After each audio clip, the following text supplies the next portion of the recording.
Kita mulai. Bismillahirrahmanirrahim. Assalamualaikum warahmatullahi wabarakatuh. Alhamdulillah wassalatu wassalamu ala Rasulillah wa ala alihi wa sahbihi wa mawalah wa la hawla wa la quwata illa billahi wa ba'd. Alhamdulillah, di pagi hari ini walaupun cuaca hujan, tapi insyaallah hujan juga membawa rahmat bagi kita dan tidak menyurutkan untuk tetap hadir di majelis ilmu. Salat dan juga salam tentunya kita hadiahkan kepada Rasul kita Nabi besar Muhammad sallallahu alaihi wa ala alihi wasallam. Ma'asyiral muslimat yang dimuliakan Allah Subhanahu wa taala. Pembahasan di pagi ini kita akan membahas amalan-amalan yang luar biasa keutamaannya kalau kita lakukan setelah sholat fajar sampai terbit matahari. Ma'asyiral muslimat yang dimuliakan Allah Azza wa Jalla, sholat fajar sendiri adalah sholat yang sangat istimewa dalam Islam, dan banyak sekali keutamaan kalau kita membahas tentang keutamaan sholat fajar. Salah satunya Nabi SAW mengatakan, man shallal baradaini dakhalal jannah. Siapa yang menjaga sholat al-baradaini, maksudnya sholat asar dan subuh, dakhalal jannah, maka Allah Subhanahu wa taala janjikan orang ini akan dimasukkan ke dalam surga. Bahkan lebih daripada itu, keutamaan di dunia juga luar biasa. Kata Nabi SAW, man shallal fajra fahuwa fi dhimmatillah. Barang siapa yang menjaga salat fajar, maka dia akan berada dalam lindungan Allah Subhanahu wa taala. Jadi kalau kita melaksanakan salat subuh tepat waktu, tentu bagi laki-laki ke masjid, wanita cukup di rumah dan di masjid juga boleh, maka Allah Subhanahu wa taala memberikan jaminan satu hari itu Allah Subhanahu wa taala akan menjaga orang yang menjaga salat fajar. Artinya sepanjang hari mulai daripada subuh sampai terbenam matahari, maka tidak ada yang memadaratkan dia, orang-orang yang menyakitinya. Entah orang yang hasad ketika hasad, orang yang dengki ketika dengki, orang yang hendak menyakiti ketika menyakiti, dan begitu seterusnya. Karena dia berada dalam penjagaan Allah Subhanahu wa taala. Bahkan Nabi SAW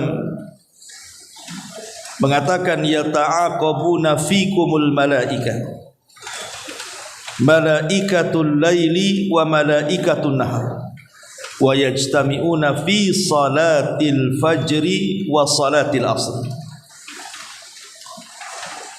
Allah Subhanahu wa taala mempergantikan silih berganti para malaikat-malaikatnya untuk mencatat amalan kebaikan hambanya. Ada malaikat malam yang mencatat kebaikan di malam hari, ada malaikat siang yang mencatat kebaikan di siang hari, dan dua malaikat ini berjumpa di dua salat, salat asar dan salat fajar. Tapi anehnya keutamaan yang sangat besar sekali, banyak orang-orang yang tidak tertarik dengan keutamaannya. Makanya Nabi SAW sampai mengatakan afqalus salati 'alal munafiqin salatul isya'i wa salatul fajr. Salat yang paling berat dilakukan orang munafik itu adalah salat isya dan salat fajar. Walau ya'lamuna ma fihima la atauhuma walau habwan. Padahal kalau seandainya mereka orang-orang munafik tahu keutamaan salat isya dan fajar itu, tentu mereka akan mendatanginya walaupun dengan cara merangkak. Luar biasa. Bahkan Nabi SAW menjanjikan orang-orang yang menjaga salat fajar itu hatinya akan tenang, hatinya akan baik, dan akan dijauhkan dari semua permasalahan dunia. Bahkan di antara sebab dari sebab-sebab melimpahnya rizki itu salat fajar sendiri, dan banyak ya keutamaannya. Dan yang paling besar tentunya adalah dari semua keutamaan orang yang menjaga salat fajar adalah ru'yatullahi azza wa jalla, di mana orang dijanjikan oleh Allah Subhanahu wa taala akan memandang dia kelak pada hari kiamat. Itu kenikmatan yang luar biasa bagi orang yang melaksanakan salat fajar. Tapi yang ingin saya jelaskan bukan keutamaan salat fajar, kan ini kan sesuatu yang ma'ruf, sering dijelaskan. Yang ingin saya jelaskan adalah ada beberapa amalan yang kalau kita lakukan setelah salat fajar, pertama Allah akan luaskan rezeki. Yang kedua, Allah Subhanahu wa taala akan berkahi kehidupannya. Bukan hanya kehidupannya, hartanya, keluarganya, usahanya, dan apapun yang dilakukan. Kemudian yang ketiga, akan mendapatkan pahala sebanyak-banyaknya. Jadi 1 jam setelah fajar ini keajaibannya luar biasa. Nanti kita akan jelaskan apa saja amalan yang harus kita lakukan setelah salat fajar ini. Pertama, hindari tidur. Hindari tidur setelah fajar. Karena di antara petunjuk Nabi SAW dan juga para sahabat Nabi SAW, apabila mereka selesai melaksanakan salat fajar, mereka duduk di tempat mereka salat sampai terbit matahari. Dijelaskan dalam Sahih Muslim dari hadis Sammak ibn Harb, dia mengatakan, aku berkata kepada Jabir ibn Samurah, akunta tujalisan Rasulullah sallallahu alaihi wasallam. Kata Sammak kepada Jabir ibn Samurah, apakah engkau sering duduk-duduk bersama Rasul? Maka Jabir ibn Samurah mengatakan, na'am kathiran, ya tentu kami banyak duduk-duduk bersama Nabi sallallahu alaihi wasallam. Kemudian beliau mengatakan, kana la yaqumu min musallahu alladhi yusalli fihi subh. Kata Jabir ibn Samurah, Nabi itu tidak pernah berdiri pergi dari tempat salatnya selesai salat fajar, hatta tatlu asyams, sampai matahari terbit.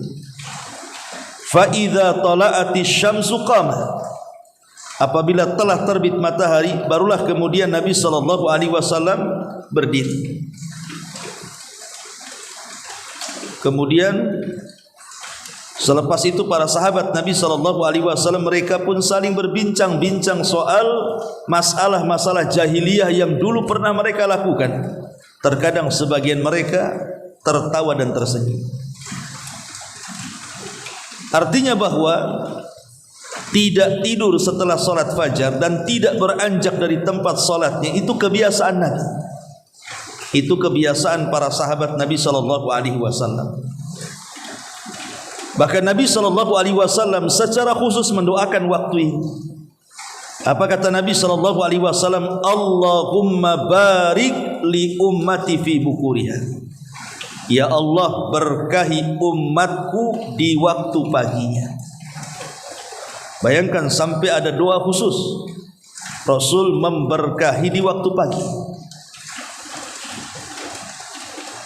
Artinya di sini orang-orang yang mereka tidur setelah subuh berarti tidak terkena doa Nabi di sini. Dan orang-orang yang terbangun setelah sholat subuh kemudian tidak beranjak dari tempatnya, berarti dia terkena hadis ini. Dia akan mendapatkan banyak berkah dalam hidupnya.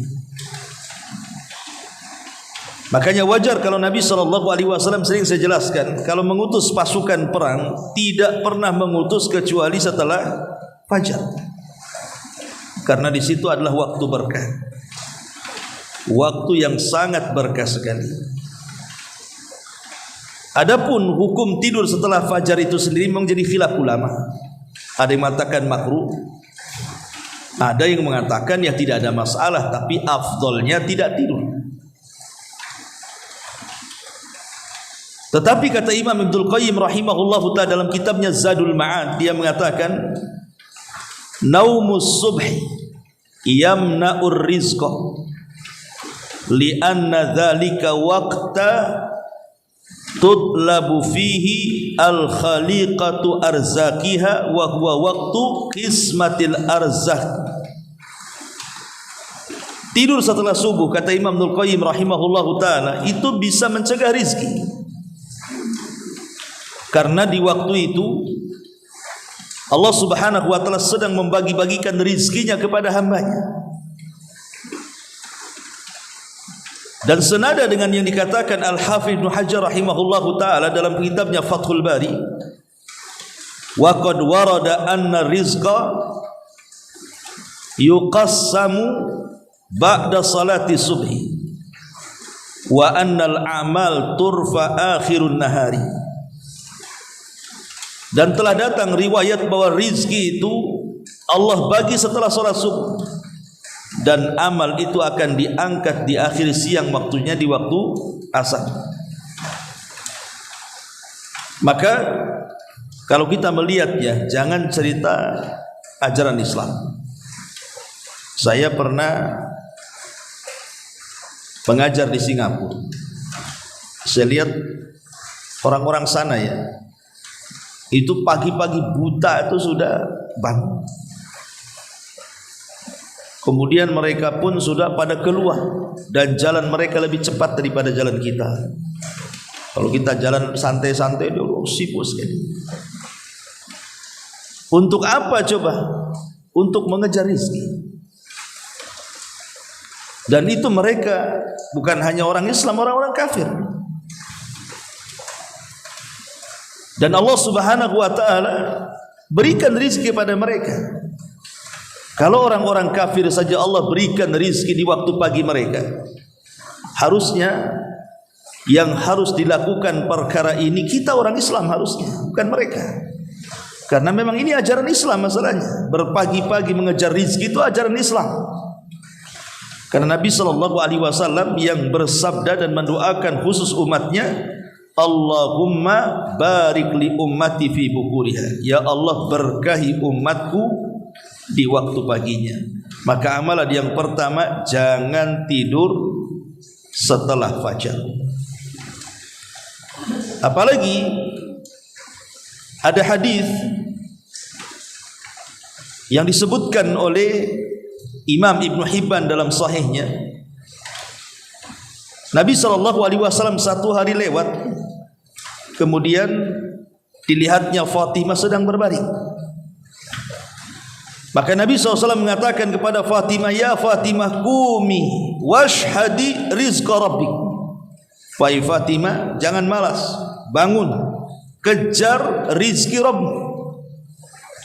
Wala takuni minal ghafilin, dan janganlah engkau termasuk hamba-hamba Allah yang lalai. Fa innallaha yuqassimu arzaqan nas ma baina tulu'il fajri ila tulu'i syamsi. Karena Allah Subhanahu wa taala sedang membagi-bagi rizkinya mulai dari terbit fajar sampai tenggelam matahari. Hadis ini dikeluarkan Al-Imam Baihaqi. Lihat, dalam riwayat Rasul mengatakan bakirul ghadaw ay as-sabah fi talabir rizqi fa innal al-ghudwa barakatun wa najahun. Kata Nabi SAW, berpagi-pagilah kalian mengejar rizki, karena berpagi-pagi mengejar rizki itu adalah keberkahan dan keselamatan. Lihat bagaimana Nabi SAW mengajarkan kepada umatnya untuk tidak malas maksudnya. Maka sebaiknya seorang muslim tidak tidur setelah fajar. Ini yang pertama. Yang kedua, banyak-banyaklah mengucapkan doa yang agung sekali. Doa ini doa yang sangat berkah. Kalau bisa ibu hafalkan, karena pendek masalahnya. Dan doa ini mencakup semua keutamaan. Kalau ibu baca itu, tidak tersisa keutamaan kecuali ada pada doa ini. Doa ini disebutkan di dalam Sahih, di mana Nabi SAW pernah mengajarkan doa ini kepada salah satu istrinya namanya Juwairiyah. Jadi saat Nabi SAW berangkat untuk melaksanakan solat fajar, maka Juwairiyah solat di rumahnya.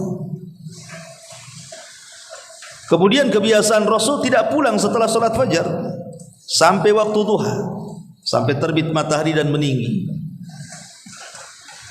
Maka setelah itu Rasul SAW pulang dan menemui salah satu istrinya Juwairiyah.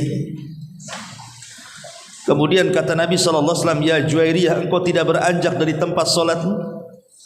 Pamannya ibu di rumah, ada musola khusus, ataupun tidak ada musola khusus, mungkin ada sejadah yang biasa dibentangkan kalau solat ya di situ, udah pindah-pindah gitu maksudnya. Ibu solat subuh di situ, kemudian tidak beranjak dari atas sajadah itu. Entah baca Quran, entah berzikir, entah apalah istilahnya dari ketaatan kepada Allah Subhanahu wa taala sampai waktu duha. Terbit matahari meninggi satu tombak, awal waktu duha. Jadi Nabi SAW bertanya, apa engkau tidak beranjak dari tempatmu ini? Maka kata Juwairiyah, na'am ya wahai Rasul. Maka Nabi SAW, ya Juwairiyah, kalau seandainya engkau membaca zikir ini diulang 3 kali, itu sebanding dengan duduknya engkau mulai dari tadi subuh sampai waktu duha, kau habiskan untuk ibadah.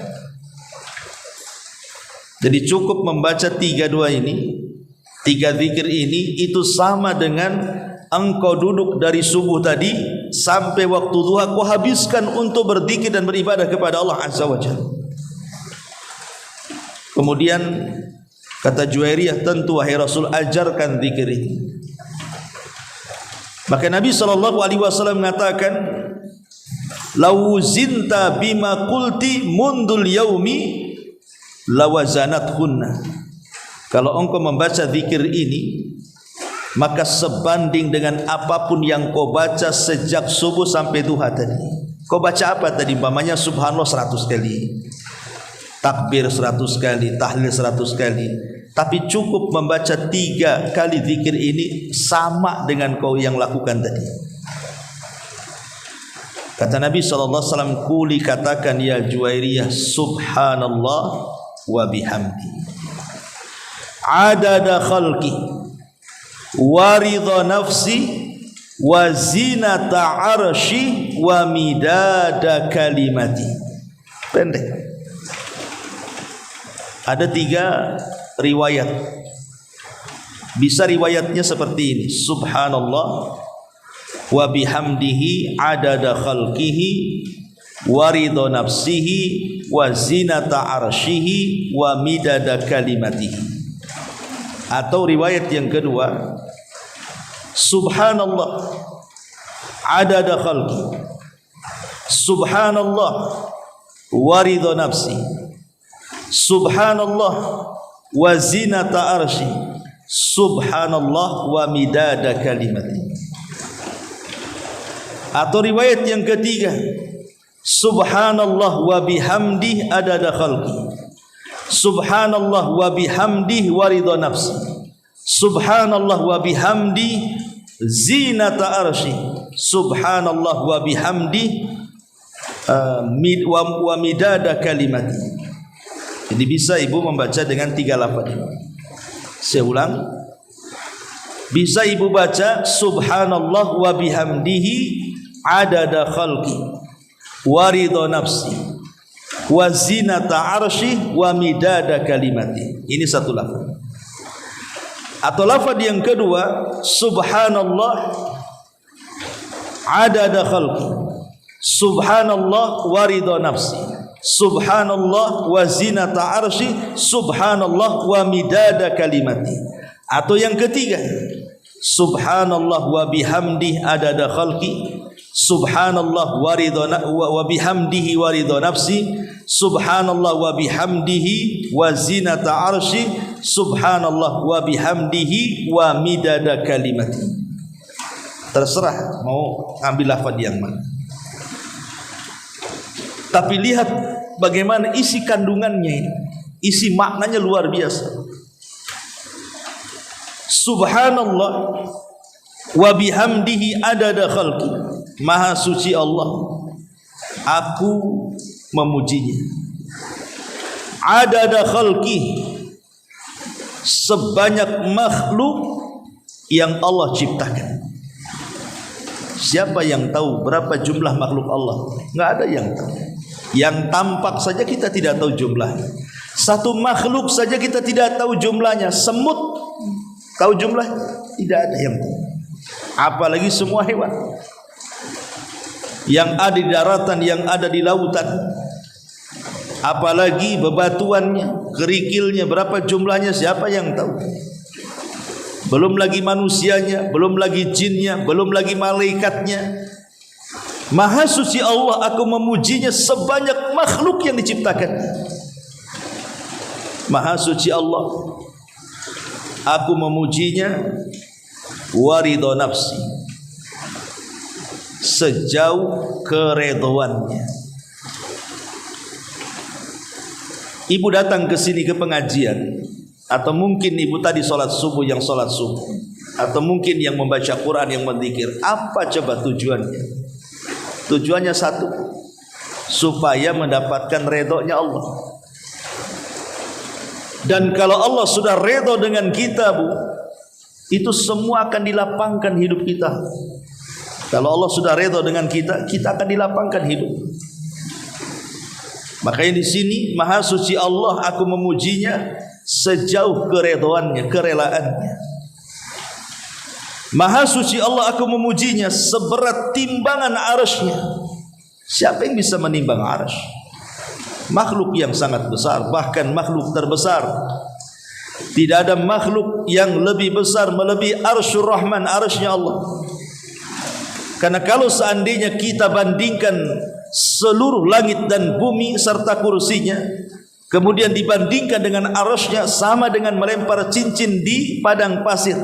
Cincin itulah kursi dan seluruh langit dan buminya. Padang pasir itu arasy-Nya. Siapa yang bisa menimbang arasy? Tidak ada yang bisa. Maha suci Allah, aku memujinya seberat timbangan arasy. Seberapa berat timbangan arasy? Tidak ada yang bisa menimbang arasy kecuali Allah subhanahu wa ta'ala. Maha suci Allah, aku memujinya sebanyak tinta tulisan kalimat-kalimatnya.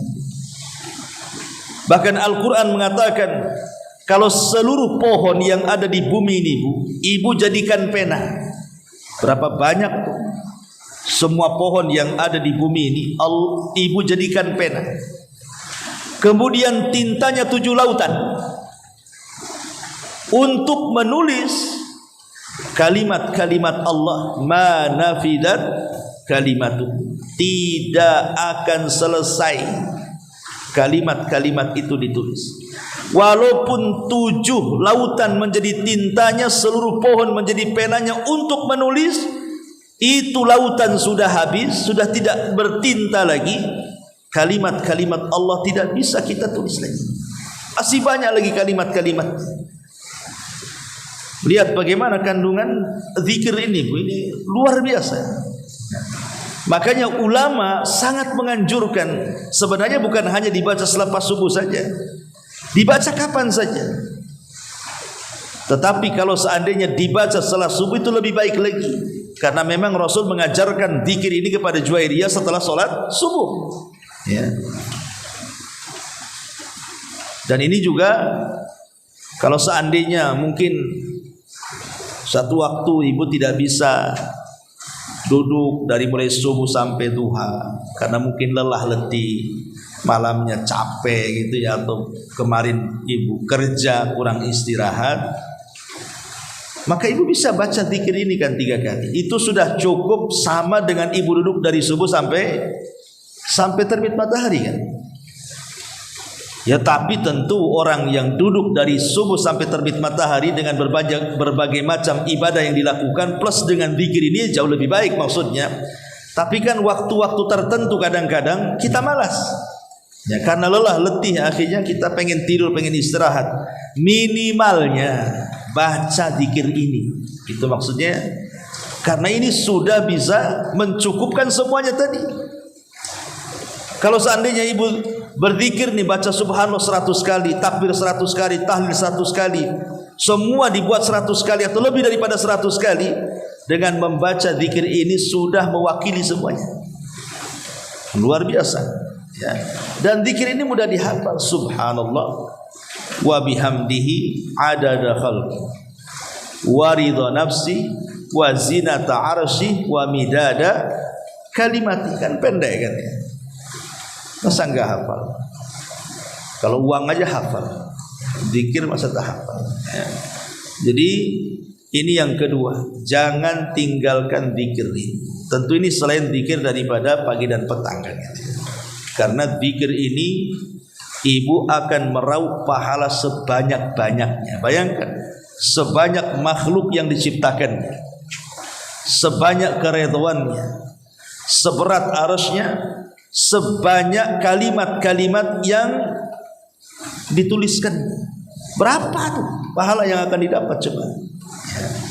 Ini yang kedua, jangan pernah tinggalkan zikir ini. Yang ketiga, amalan di waktu selepas subuh itu adalah jangan pernah meninggalkan sholat syuruk. Yang sering saya jelaskan, sholat syuruk itu sholat 2 rakaat selepas matahari terbit meninggi 1 tombak. Karena kita tidak boleh sholat ketika terbit matahari, karena orang-orang para penyembah matahari sedang menyembah matahari.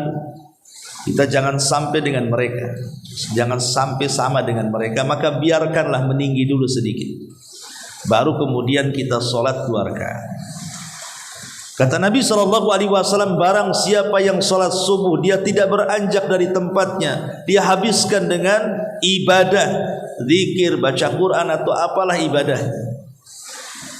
Kemudian setelah syuruk ibu melaksanakan 2 rakaat syuruk, apa kata Rasul? Pahalanya sama dengan haji dan umrah secara sempurna. Kalau ibu berangkat haji, berapa biayanya? Berangkat umrah mungkin agak murah, itu pun masih mahal juga. Iya kalau ada waktu, terkadang tidak ada waktu.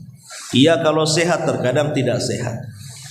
Iya kalau waktu cuacanya tepat, terkadang tidak pula cuaca itu mendukung.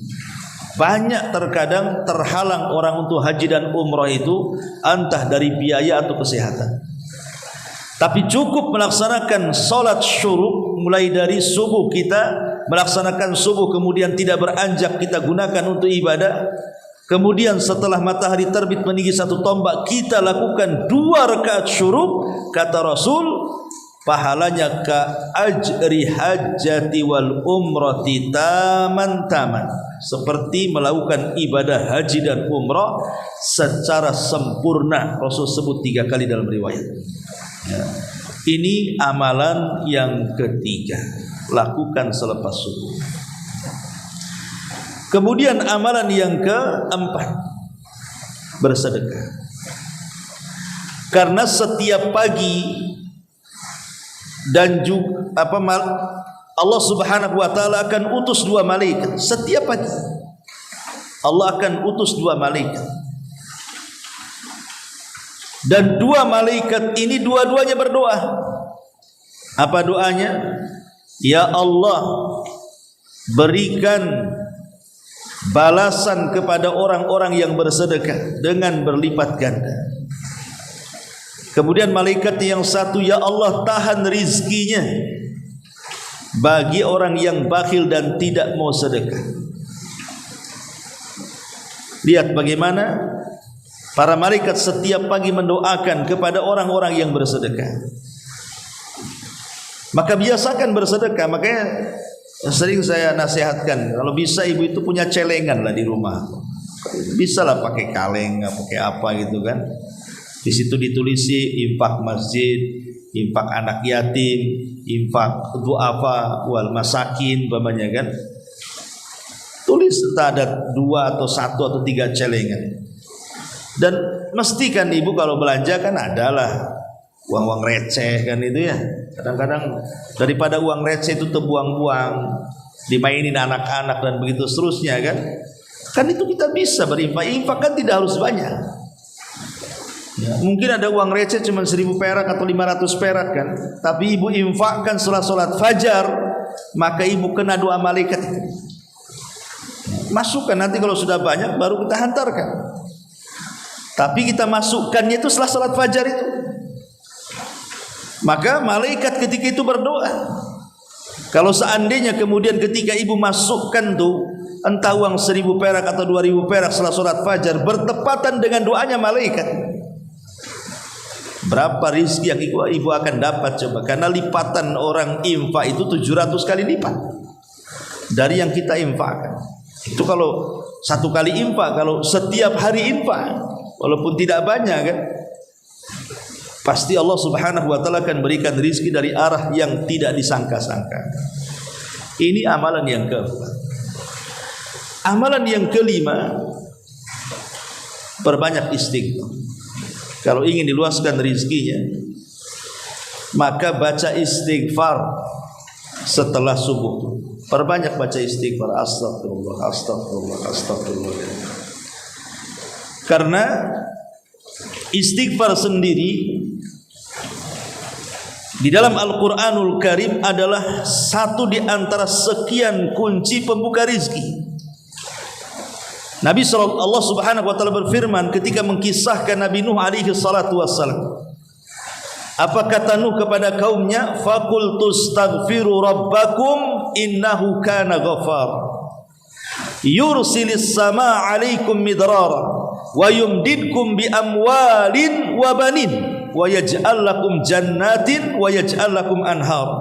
Kata Nuh alaihi salam, aku katakan kepada kalian wahai kaumku, perbanyaklah istighfar kepada Allah.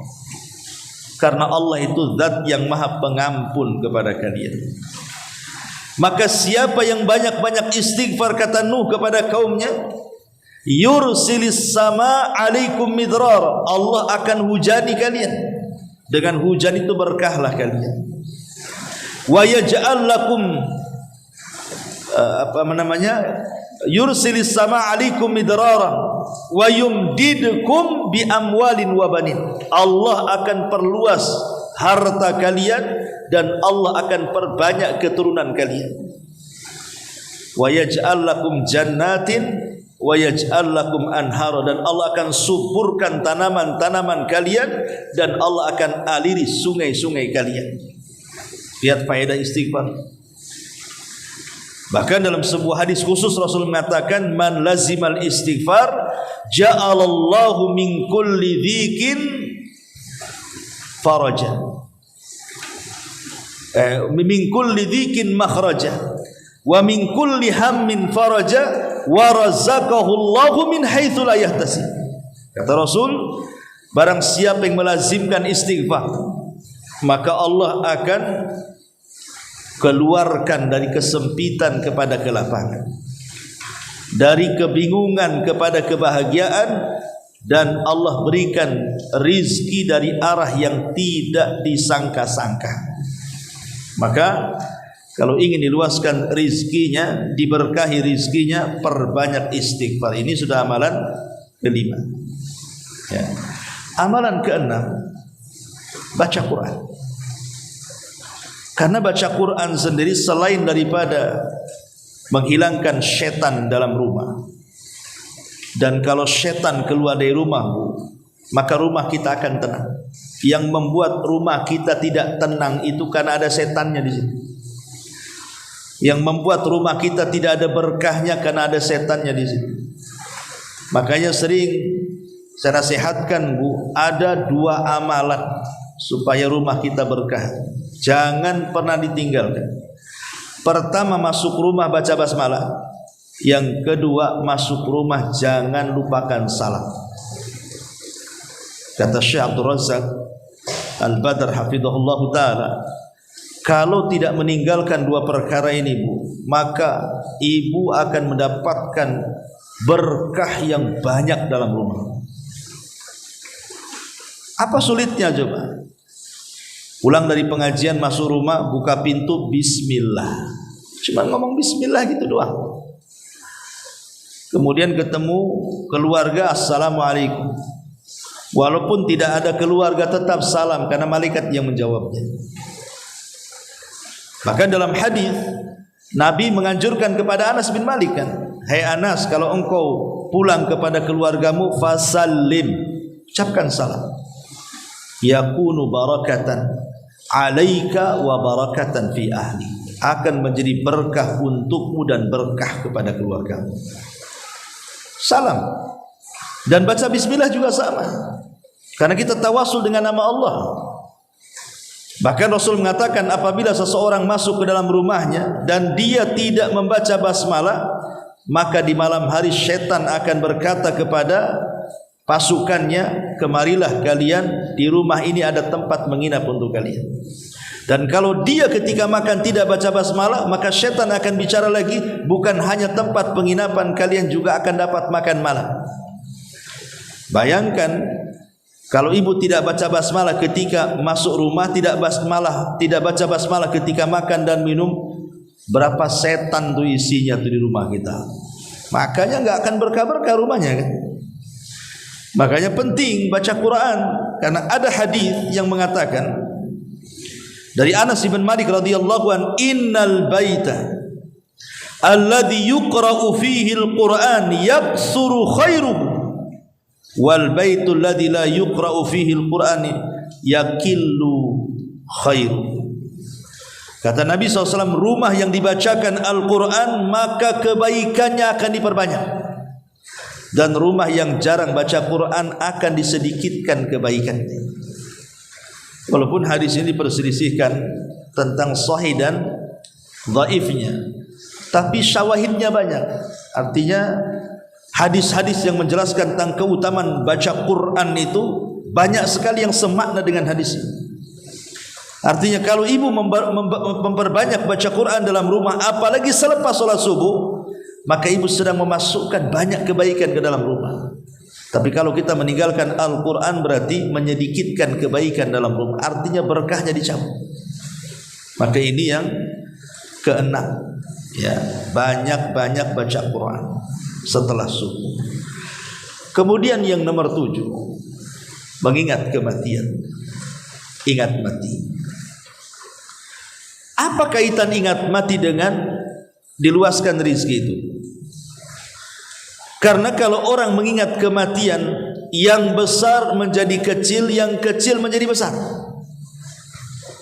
Yang besar menjadi kecil, yang kecil pula jadi besar. Itu kalau ingat mati. Apa maksudnya yang besar jadi kecil? Orang kalau Allah berikan rizki, umpamanya dia hidup di istana, dengan segala kemewahan. Kemudian dia ingat mati, istana itu bagi dia bukan apa-apanya. Kenapa? Kalau sudah mati ditinggalkan dia, artinya yang besar jadi kecil kan? Percuma punya harta banyak kalau kemudian mati toh juga tidak dimasukkan ke dalam kubur. Itu namanya mengecilkan yang besar. Jadi kecil istana di mata dia kalau mengingat kematian. Kalau udah mati, wah apa pula istana. Jadi sekaya apapun orang, kalau sudah ingat mati, pasti kekayaan itu kecil di mata dia, karena dia akan mati. Tetapi mengingat kematian juga bisa membesarkan yang kecil. Mungkin dia hidup pas-pasan, tetapi dia ingat mati. Dia berpikir, kan saya tidak hidup lama, buat apa juga numpuk-numpuk harta? Toh nanti ada gantinya yang lebih besar, maksudnya surga. Akhirnya dia tidak terpikir soal yang besar kan, karena terpikirnya dia akan mati dan dia akan mendapatkan yang lebih besar daripada yang ada di dunia. Ujung-ujungnya akhirnya dia redha dengan pemberian Allah. Ketika redha dengan pemberian Allah, dia pun tenang hidupnya.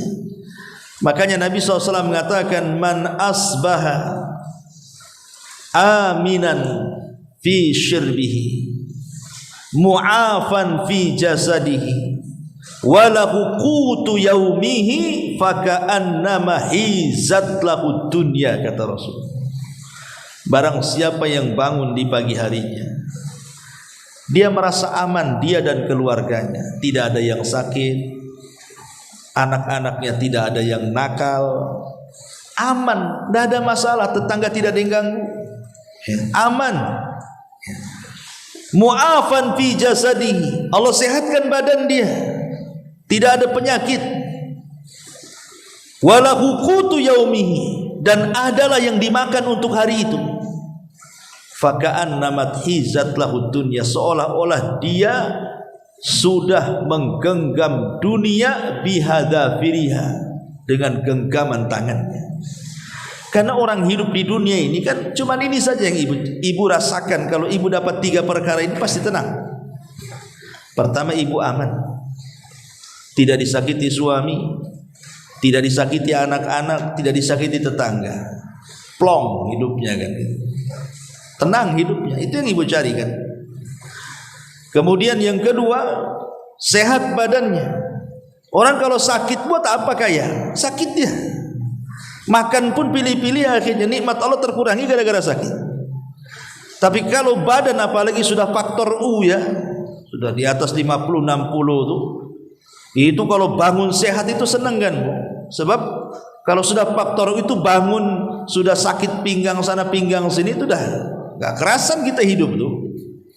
Ingatnya kalau nggak apotek ya rumah sakit kan itu, apalagi yang diingat konsultasi dokter. Kemudian ada yang dimakan, nggak pusing dengan kira-kira besok makan apa. Ada yang dimakan, walaupun untuk hari itu saja. Ibu sudah menggenggam dunia, apa yang dicari itulah. Sebab kalau salah satu dari 3 perkara ini hilang, lenyap dari diri kita, nggak tenang hidup kita tuh. Oke lah, dia cukup makan, cukup sehatnya, tapi tidak aman hidupnya, disakiti dengan pasangannya, stres hidupnya kan. Oke, pasangan bagus, anak-anak bagus, tidak ada masalah, tapi ibu stroke, apa-apa juga kan begitu. Oke lah, ibu sehat, kemudian aman semuanya, tak ada pula yang dimakan, stres juga kan begitu ya. Tapi kalau 3-tiganya ada, amanlah dunia itu maksudnya. Dan itu dengan cara apa? Zikrul maut, berawal dari mengingat kematian, berakhir dengan redha dengan pemberian. Jadi awalnya mengingat kematian, akhirnya redha dengan pemberian.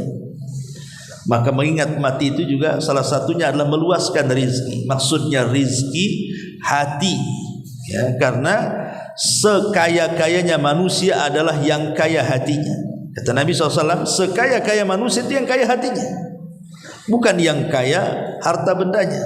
Ini amalan yang ke-7. Dan yang terakhir, amalan yang dianjurkan selepas subuh adalah berdoa. minta kepada Allah. Umpamanya ibu di rumah nih habis sholat subuh tidak beranjak, nanti suami jam 7 keluar mau cari kerja, ibu berdoa kepada Allah, ya Allah langkahkan suami saya supaya dia dapat rizki yang baik, rizki yang halal, dimudahkan langkahnya, dimudahkan rizkinya, pulang dengan selamat. Begitu Bu, karena itu rahasia rizki kita ada di situ tuh masalahnya. Doakan suami yang mau pergi kerja tuh, supaya selamat di perjalanannya, sehat badannya, balik lagi dengan selamat, menyenangkan keluarganya. Berdoa banyak-banyak. Itu waktunya waktu berdoa, karena itu waktu berkah. Makanya di sini jangan pernah tinggalkan 8 amalan ini. Inilah di antara keajaiban 1 jam selepas subuh. Ya. Wallahu a'lam bishawab. Ini yang bisa saya sampaikan. Dan kalau ibu mau mengamalkan 8 perkara ini, luaslah rizki kita, banyaklah berkah kita, dan ibu akan mendulang pahala sebanyak-banyaknya. Taib, sebelum saya tutup, kalau ada yang bertanya silakan.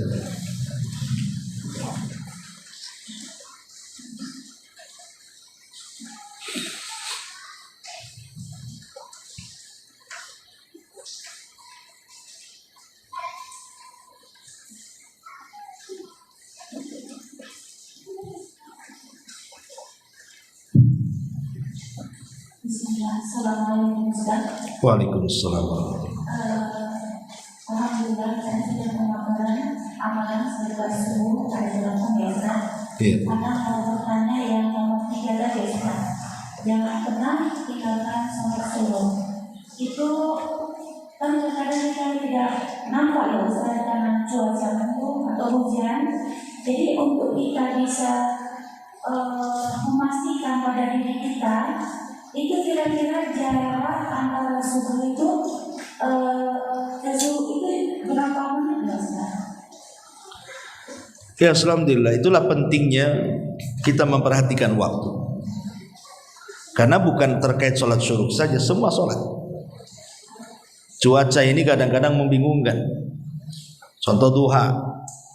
Ya, duha ini kan awalnya terbit matahari.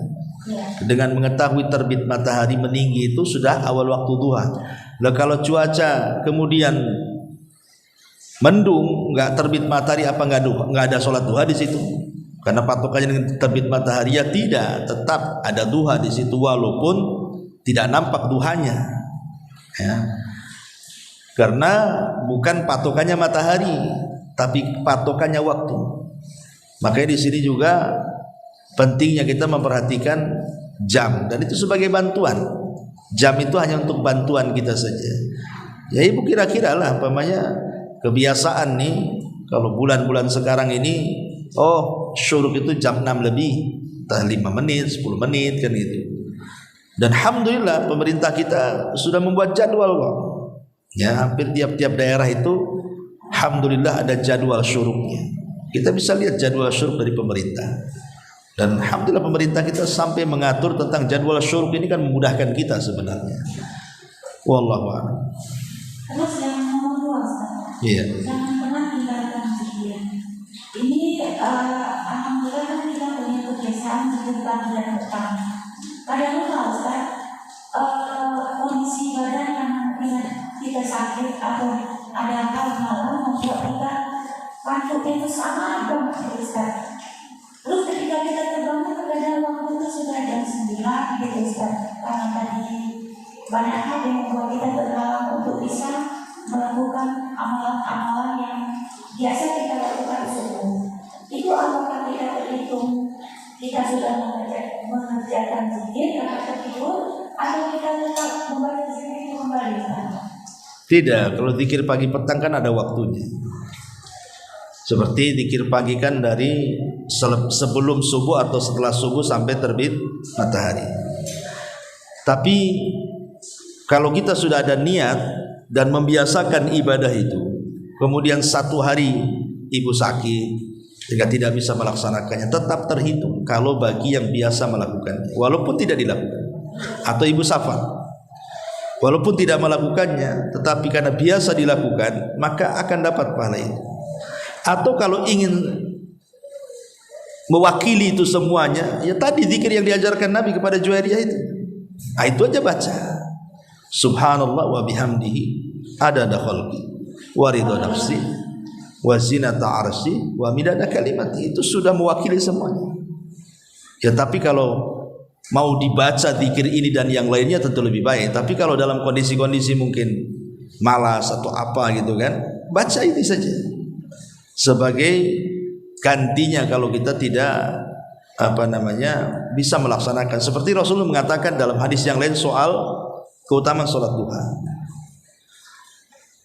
Rasul mengatakan bahwa setiap pagi itu 360 persendian harus dikeluarkan sedekahnya dengan memperbanyak tasbih, tahlil, tahmid, takbir kan gitu. Mengajak manusia kepada kebaikan, mencegah manusia dari kemungkaran, tapi tidak perlu dilakukan, cukup 2 rakaat duha itu sudah mewakili semuanya. Kan begitu. Artinya kan ini keutamaan dari segi pahala.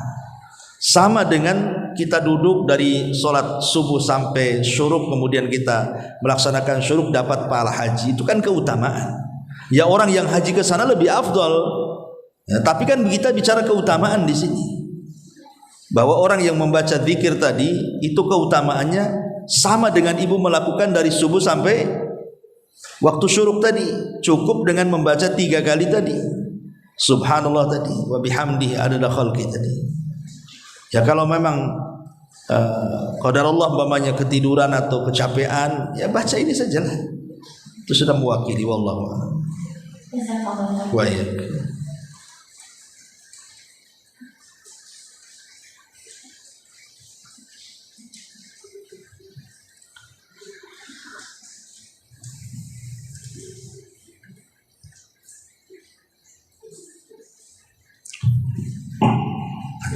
Iya.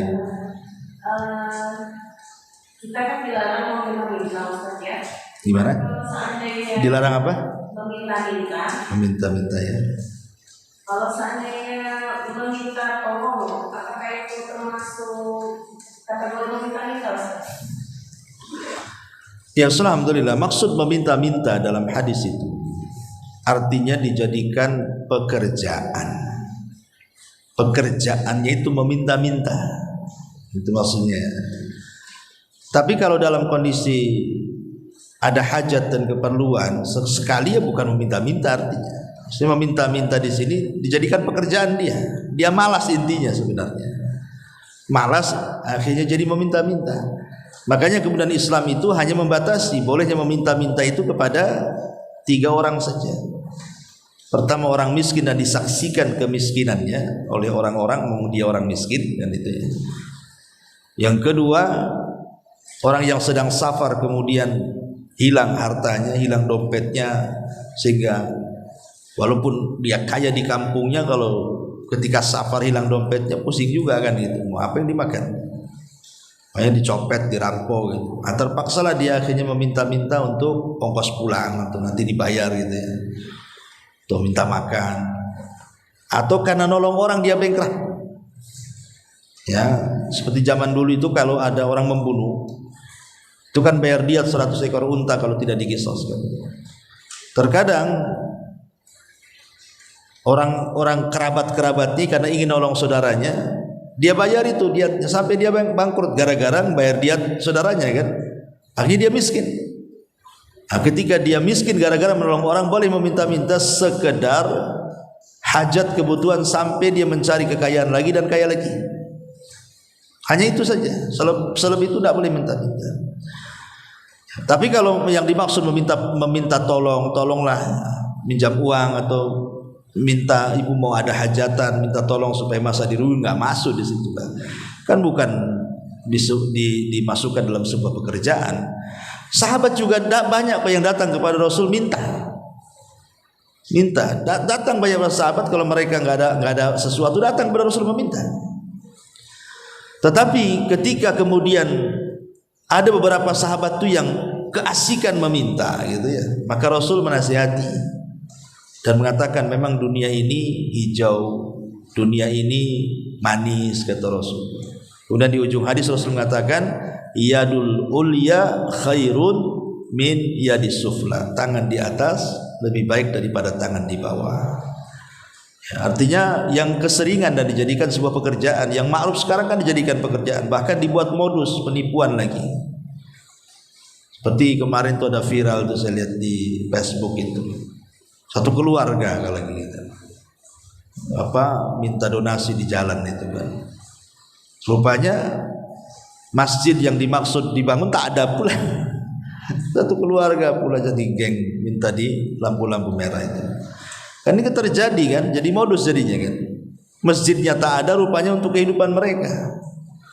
Ya siapa yang tidak ingin nyumbang bangun masjid kan itu, ataupun ingin menyumbang duafa orang-orang miskin. Terkadang orang-orang yang di jalan itu kan ya ada waktu iqbal, ada waktu idbar, ada waktu malas mau nyumbang, tapi ada waktu semangat ketika lihat kesian sumbang juga kan begitu. Rupanya tidak sampai, tetapi yang nyumbang sampai pahalanya. Tetap saja sampai, karena dulu di zaman Bani Israel ada sebuah riwayat, ada orang ingin menyumbang, rupanya ketemu dengan seorang wanita, dikasihlah uang banyak-banyak, dikiranya itu wanita yang fakir. Rupanya setelah keesokan hari dicari tahu bahwa wanita itu wanita pelacur. Oh kalau gitu saya salah sasaran katanya. Besok malamnya dia ambil lagi uang banyak-banyak, dikasihkan orang, disangka orang miskin. Besoknya dikasih tahu itu orang kaya katanya. Gitu. Ya sampai beberapa kali salah dia. Nah, tetapi kata Nabi SAW sampai pahalanya kepada Allah, walaupun dia salah ngasih, gitu maksudnya. Yang berdosa yang menerima lah, karena dia tidak amanah dengan sedekah orang, itu saja. Wallahu a'lam. Tapi termasuk juga meminta-minta yang di luar pekerjaan itu, kebiasaan misalnya orang sedang safar yang lupa oleh-oleh atau meminta ketika dia barang bagus, mau nggak ini, minta ini, itu termasuk kategori hadis yang meminta-minta itu ya Ustaz ya? Kadang ada memang jenis manusia itu kalau dijadikan kebiasaan masuklah. Kalau jadi kebiasaan ya. Iya, tapi kalau hanya guyonan kan ada orang yang serius, ada orang yang jadi kebiasaan. Awas ya kalau pulang kota ini itu ngancam tuh. Iya, kalau jadi kebiasaan dia dan memang itu yang kebiasaan dia. Tapi kalau ada orang yang bukan kebiasaannya, dia hanya berguyon saja. Ya. Biasanya ini kalau pulang dari Padang ini pulang berendang nih biasa umpamanya, ini kan buguyon saja sebenarnya kan, ya nggak ada masalah. Tapi kadang-kadang pula diseriusi pula, betul-betul pula bawa rendang pula deh. Padahal dia guyon saja ya. Ya tapi kalau jadi kebiasaan ya sama apa bedanya ya. Karena tidak semua yang diminta itu senang, masalahnya di situ. Tidak semua, jadi kan bagi dia akhirnya mau bilang enggak gimana, mau bilang iya juga ngerepotin kan. Akhirnya basa-basi lah, insyaallah gitu aja ujung-ujungnya. Tapi kepikiran juga sampai di sana tuh kan ya. Aduh ya ini belum kebeli padahal gini. Jadi kan repot. Jadi itu namanya merepotkan orang. Padahal dalam Islam jangan merepotkan orang, yang ada itu suruh membahagiakan orang. Harusnya kan ya kalau pulang mudah-mudahan selamat. Kan enak itu kalau didoakan gitu kan. Istaudaqallahu taqwa, didoakan. Ini enggak direpotin. Diancam lagi, awas kalau pulang tak bawa apa-apa. Wallahu a'lam. Ustaz, ini ada pertanyaan ya Ustaz. Iya. Di hadis yang mengatakan bahwa Rasulullah SAW sama Aisyah pernah nabi satu bujana ya Ustaz. Itu dalam kondisi yang tidak memakai sehelaikan. Terus gimana Ustaz ketika suami istrinya melakukan jima tidak diranjang, terus ketika suaminya tidak menginginkan ada memakai penghalang atau katakan selimut, apakah ini tidak termasuk dalam golongan bentuk malu yang katakan bentuk malu terpuji itu Ustaz? Salah satunya malu kepada malaikat. Itu dengan apa diperbolehkan Ustaz? Iya, melakukan hubungan di kamar mandi. Kalau melihat hadis Rasul bersama Aisyah dalam satu bejana, itu dibolehkan. Ya, Cuman kan waktu itu Aisyah sedang haid saja. Tapi kan Rasul mencumbui Aisyah di situ. Artinya secara hukum sah-sah saja boleh. Karena ketika masuk kamar mandi kan kita sudah baca doa. Artinya ketika kita melakukan hubungan nggak ada yang melihat. Setan pun tak ada yang melihat. Nah di situ. Dan dibolehkan hukumnya, tidak ada masalah. Boleh Ustaz. Boleh, tapi kalau tidak sedang haid kan gitu ya. Tapi kalau sedang haid dia hanya sekedar bercumbu saja, tidak boleh sampai melakukan hubungan. Lah dengan Rasul itu berada dalam satu bejana itu menunjukkan bolehnya kita melakukan hubungan di kamar mandi kan gitu. Karena ketika kita masuk aja sudah tahu di situ. Artinya setan tidak mungkin melihat. Jangan lagi melakukan hubungan. Tidak melakukan hubungan pun kalau tidak ta'awud kan tetap setan akan melihat aurat kita. Bahkan Syekh Abdullah Imam itu mengarang satu buku namanya Alamul Jin. Wah kamu. Di antara sukanya jin yang disebut dengan jinul asyik itu kepada manusia itu karena salah satu penyebabnya kita masuk khala, masuk kamar mandi itu tidak pernah ta'awud, tidak pernah berlindung.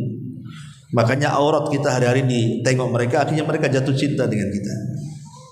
Dan kalau mereka sudah jatuh cinta dengan kita, dia tidak akan melepaskan kita, akan mengganggu kita terus.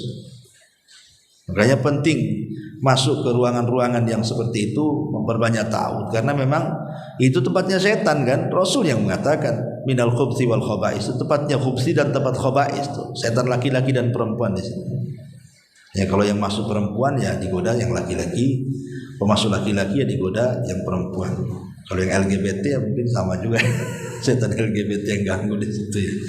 Wallahu a'lam. Yang kita makan Ustaz, ketika kita melakukan diranjang gimana Ustaz? Tidak memakai penutup? Ya kan dianjurkan kita ta'awud supaya setan tidak ikut terlibat di situ. Tapi para ulama ketika membahas apa maksudnya ketika suami istri melakukan hubungan dan dia tidak ta'awud, tidak mengatakan Allahumma jannibi syaitan wa jannibi ma razaqtana, ya, wa jannibi syaitan ala ma razaqtana itu. Kemudian dia langsung main saja. Kemudian setan ikut di situ. Apakah kemudian mempengaruhi anak turunannya? Ya tidak. Ulama mengatakan tidak, karena biologis setan kan beda dengan kita. Ya, mereka tercipta dari apa, kita tercipta dari apa. Cuman mereka ikut serta aja di situ, tapi tidak mempengaruhi kepada keturunan.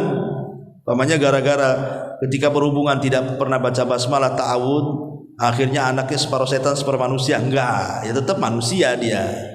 Ya, tetapi boleh jadi mungkin mempengaruhi ke tabiatnya ialah, ya mungkin karena salah satu teori mencetak anak soleh itu ya bukan hanya ketika mencari jodoh saja, saat berhubungan juga dengan memperbanyak doa. Allahumma jannibi syaitan wa jannibi syaitan ala ma razaqtana tadi. Wallahu a'lam. Wa iya. Kita sampai di sini. Subhanakallahumma bihamdika asyhadu an la ilaha illa anta astaghfiruka